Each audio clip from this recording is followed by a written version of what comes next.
And our own Brett Baird joins me now live from Washington on the phone to explain what he's felt down there. Brett, what do we know? Hey, Megan. We were in the office in the D.C. Bureau. As you know, it's right up next to the Capitol, right near Union Station. Big glass building. I was in my office and kind of felt a shudder. And the building kind of went side to side and thought it was nothing. And then it was a bigger side to side, and the whole building kind of was shaky. You look outside, the windows were shaking. There's not any damage on the building, but the fire alarm went off. We started getting calls from Capitol Hill of our producers not knowing what happened, originally thinking, something hit the Capitol or something, but then word that it looked like an earthquake. Everybody's evacuated. I'm standing outside our building with hundreds of people from our building, essentially out on the street waiting for authorities to kind of tell us what the deal is.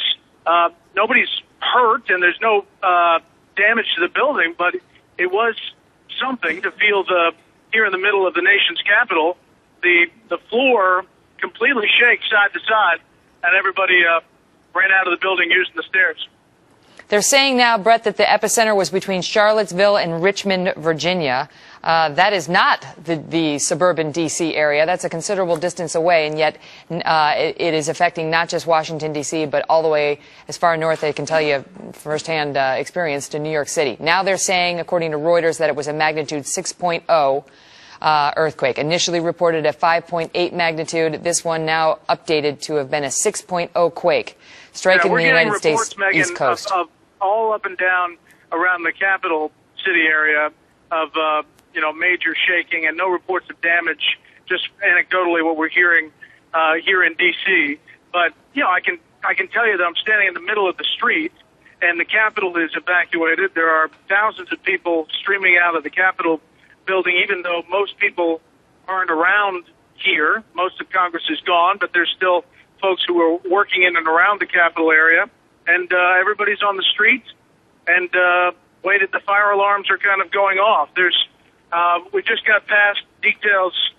Now, Virginia is saying significant shake down there in the Alexandria area, and you just reported 5.8 down there at the epicenter. And now updated to a 6.0 in magnitude. Brett, now we've been told that the Pentagon has been evacuated, that the Capitol has been evacuated.